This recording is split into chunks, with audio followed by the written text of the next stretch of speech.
아멘.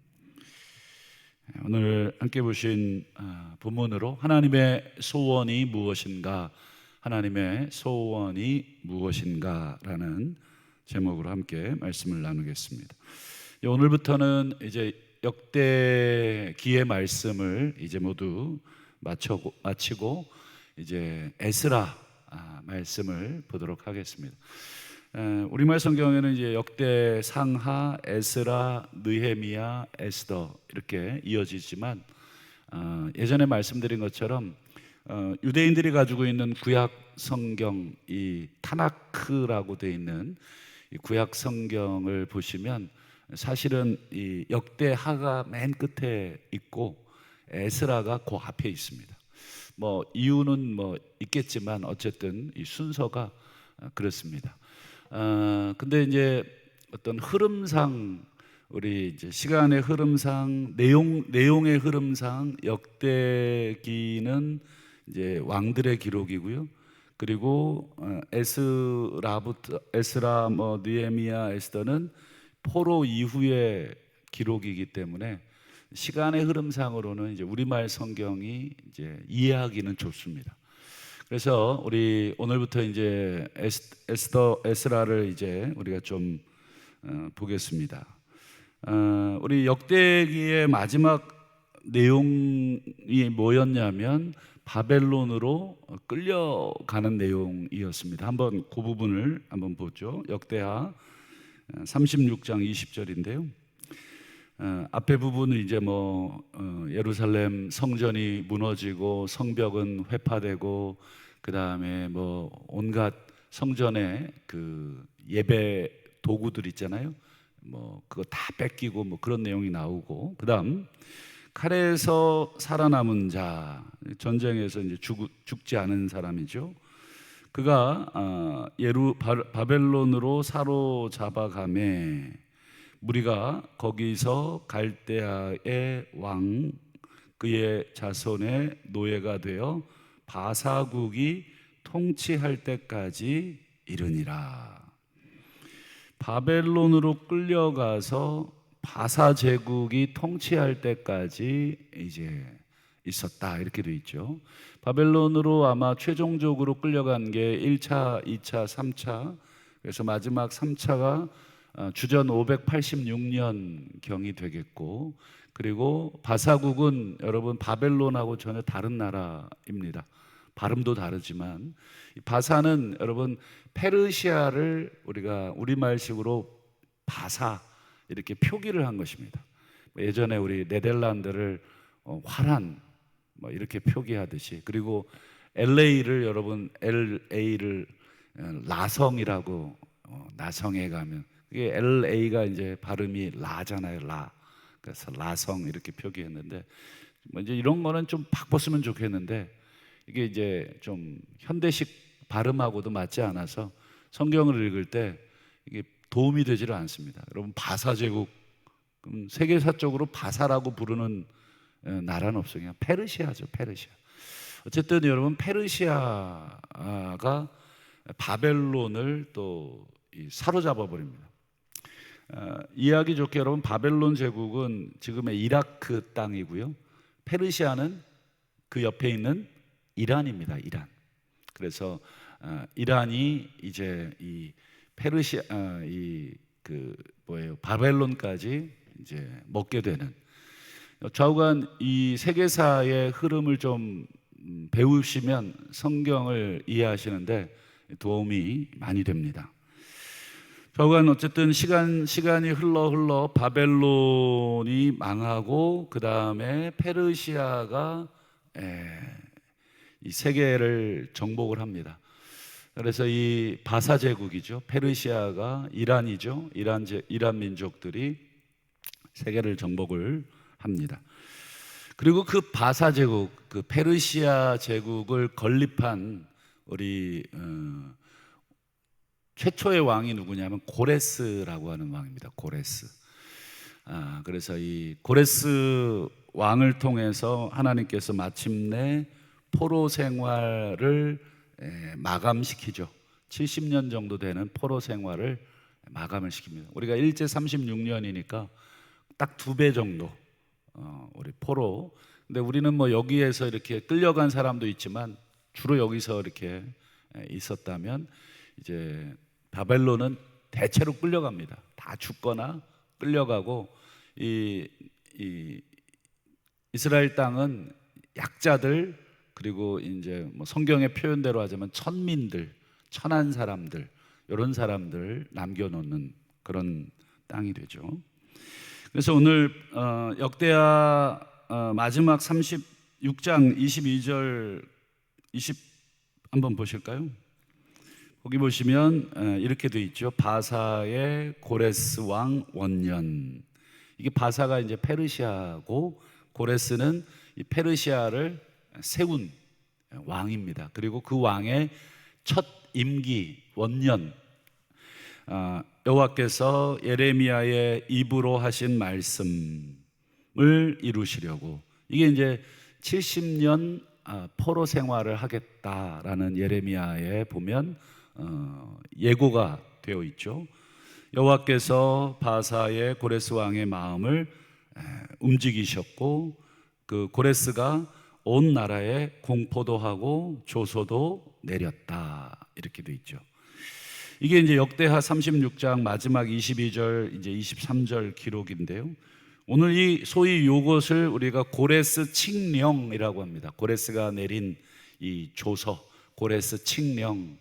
이 고레스 칙령의 내용이 오늘 본문 에스라 1장 1절과 2절에도 똑같이 되어 있죠. 그래서 오늘 칙령의 내용만 먼저 보겠습니다. 에스라 1장 2절을 한번 볼까요? 바사왕 고레스는 말하노라. 하늘의 하나님 여호와께서 세상 모든 나라를 내게 주셨다.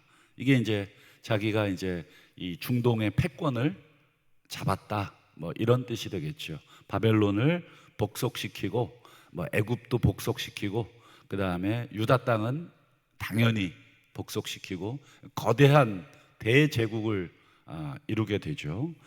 그 다음 보세요. 나에게 명령하사 유다 예루살렘의 성전을 건축하라 하셨나니, 이렇게 돼 있죠.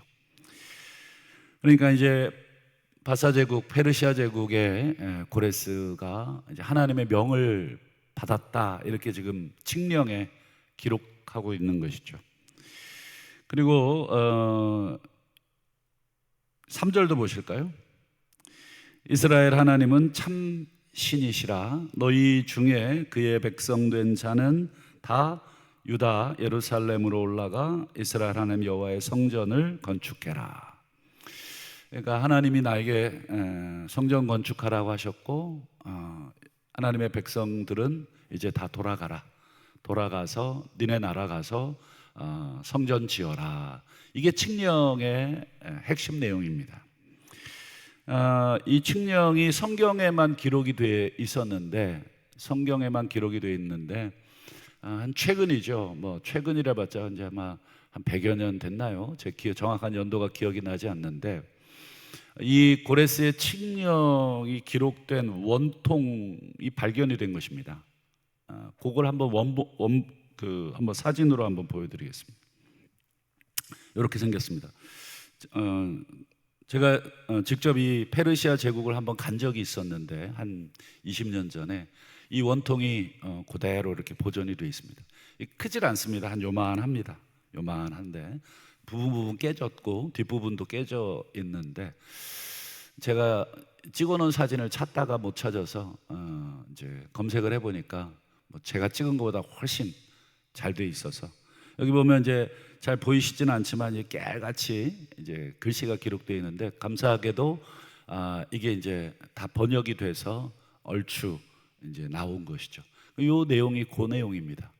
이게 이제 소위 말해서 앙메다궁이라고 하는 그 이란의 앙메다궁, 지금도 가시면 거기가 궁터인데, 뭐 얘네들이 돈이 없으니까 이 유적을 그냥 막 방치해놨어요. 우리 같으면 이제 막 유적이면 막 이렇게 막 해갖고 하잖아요. 그냥 막 애들 놀이터입니다. 막 돌멩이 위에 막 뛰어 올라가고, 막 발굴된 유적이 너무 많다 보니까 그거를 전부 뭐 건물 짓고 이렇게 하나씩 예쁘게 저렇게 포장하고 막 이래야 되는데 이게 국력이 약하다 보니까 뭐 널려 있습니다. 근데 저 원통은 굉장히 중요하기 때문에 박물관에 저렇게 보관돼 있고요. 대형 박물관에도 보관이 되어 있는 걸로 알고 있습니다. 바로 이게 고레스가 내린 칙령의 돌판이고, 그럼 고레스는 어디 있느냐? 한번 사진을 또 하나 보여드릴까요? 이게 이제 고레스의 무덤입니다. 앞에 보면 이렇게 투명한 유리로 펜스를 좀 쳐놨는데 하도 사람들이 이게 올라다니니까 이렇게 해놨습니다. 요거는 이제 페르시아 제국, 이란 제국의 남쪽, 이 남쪽 쪽에 이게 땅이 워낙 넓어서 이제 겨울에는 수산궁, 여러분 아시죠? 에스더가 있었던 수산궁, 그 궁이 거기 있고 앙메다 궁이 있고, 여기는 이제 페르세폴리스라고 하는 또 남쪽에 있는 궁이 있습니다. 지금은 이제 궁터만 남았는데, 아시는 것처럼 여러분 세계사에서 제일 유명한 왕 중에 이 헬라의 그 알렉산더 아시죠? 알렉산더에 의해서 이 바사 제국 페르시아가 침공을 당해서 망하죠. 어쨌든 지금은 궁터만 남겨져 있고, 저 고레스 왕은 무덤이 남아 있는 이유가 알렉산더가 이 고레스를 굉장히 존경했다고 합니다. 그래서 싹 다 죽여 이러다가 고레스 무덤이야 남겨둬, 이렇게 해서 고레스 무덤은 지금까지 저렇게 원본이 그렇게 남아져 있다고 합니다. 그러니까 참 이 에스더나 뭐 에스라나 뭐 이 기록들이 전부 다 세계사의 역사와 어떻습니까? 정확하게 일치하고 있다 하는 것을 이제 보게 됩니다. 그렇다면 오늘 우리가 함께 마지막으로 생각해 볼 것은, 왜 하나님이 70년 포로 생활 끝난 다음에 제일 먼저 주신 명령이 너희들은 여호와의 성전을 건축하라 이것이었을까? 여러분, 사실 포로민들이 자기 몸 하나 돌아가는 것도 힘들어요. 키로로 얘기하면 한 1000km 이상 떨어진 거리거든요. 우리로 얘기하면 부산을 왔다 갔다 한 대전까지 또 내려가야 돼요. 그거를 자기 몸 하나 이렇게 거느리고 식구들 거느리고 그냥 귀국하는 것도 힘든데 미션을 주는 것입니다.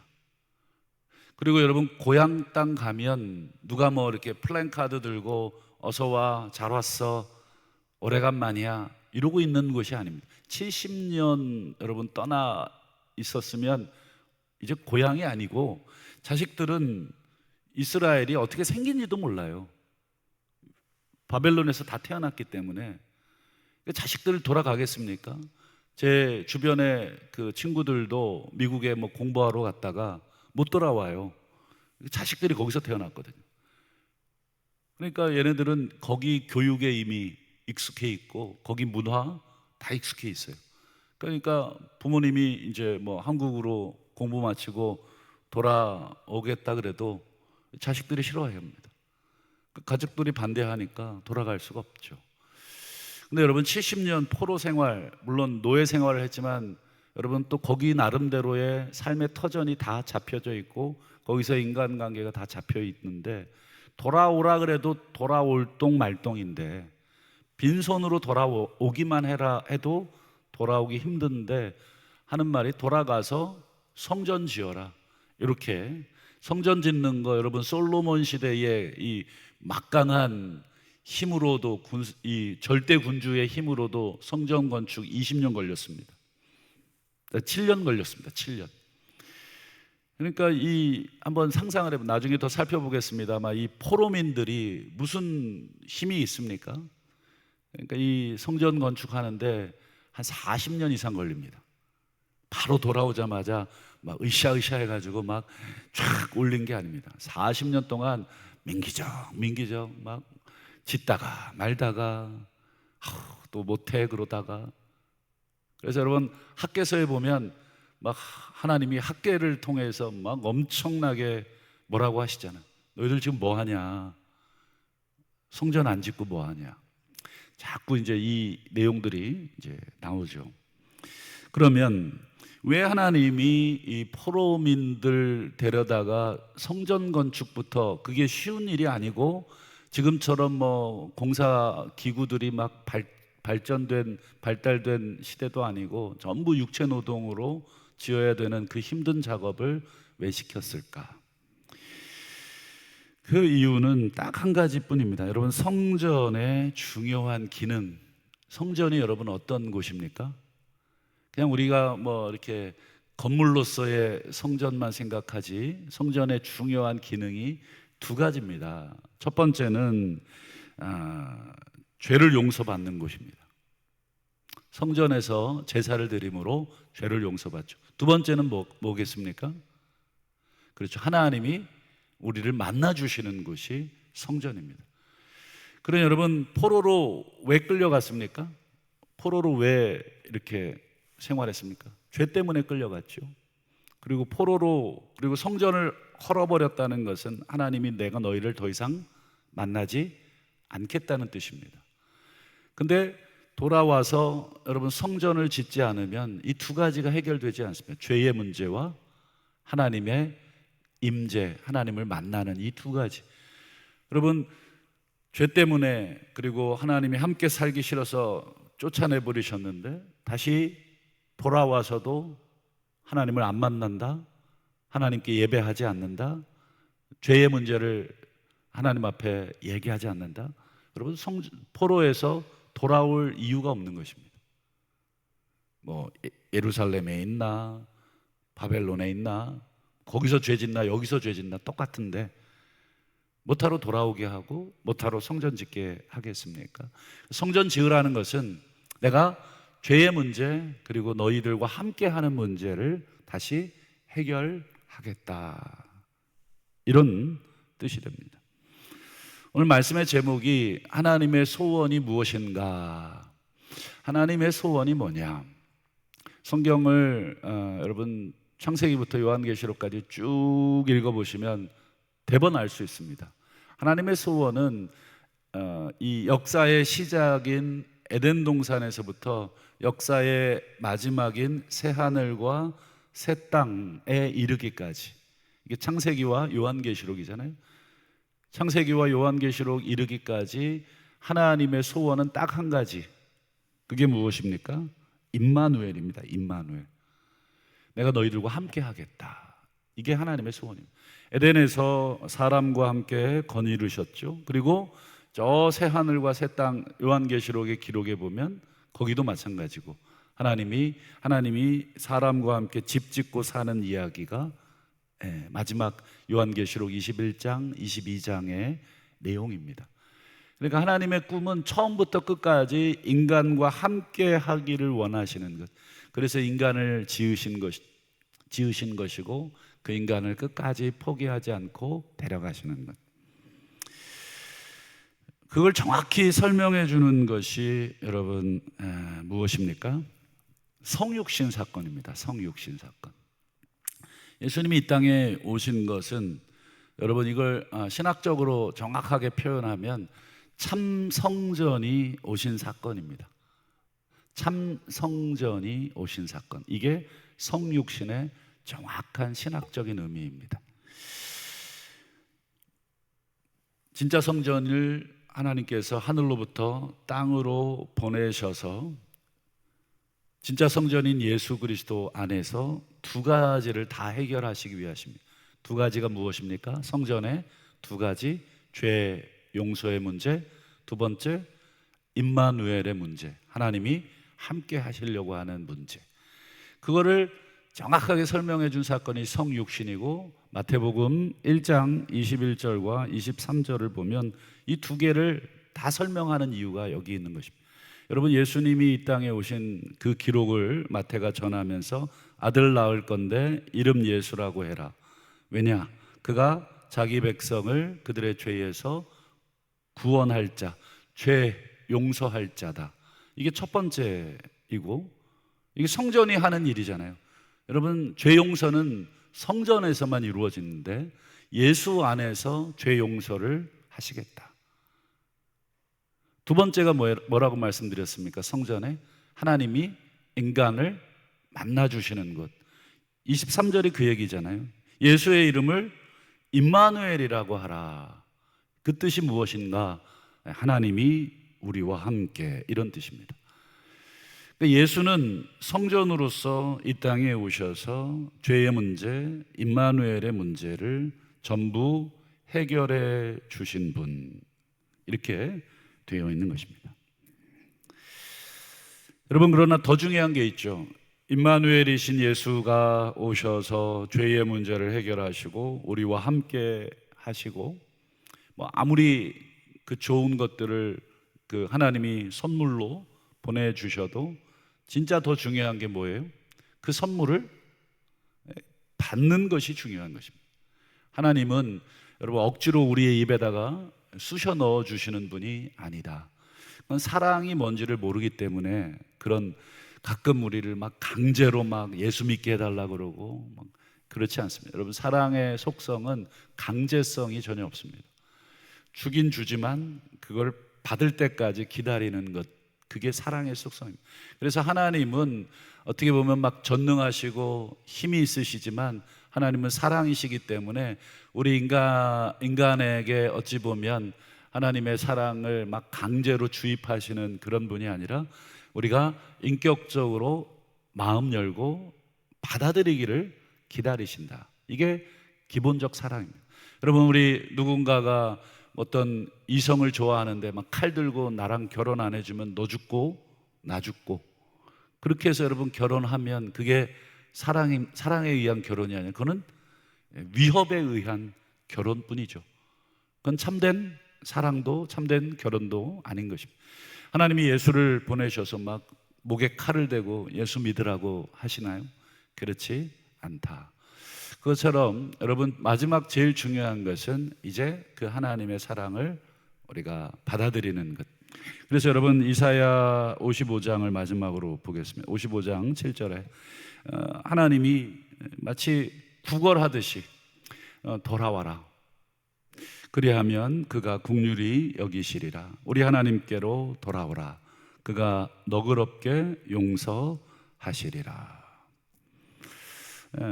이사야 55장은 여러분, 이사야를 총 반으로 나누면 39장까지고 40장부터 이제 60장까지, 66장까지인데 그 중간에 돌아오라. 하나님께서 이제 포로로 돌이키시는 것, 성전을 짓게 하시는 것, 이 모든 것의 목적은 내게 돌아와라. 내가 다시 너희들의 죄를 용서하고 싶고 내가 다시 너희들과 함께 하고 싶다 하는 은혜의 사인입니다. 말씀을 맺겠습니다. 오늘 포로에서 돌아와 성전 지으라, 그것도 70년 만에 이 아무 힘이 없는 이 포로민들을 데리고 그렇게 하신 이유와 목적을 우리가 함께 생각해 봤습니다. 오늘 우리가 주일날 예배 드리는 이유가 바로 그 이유겠죠.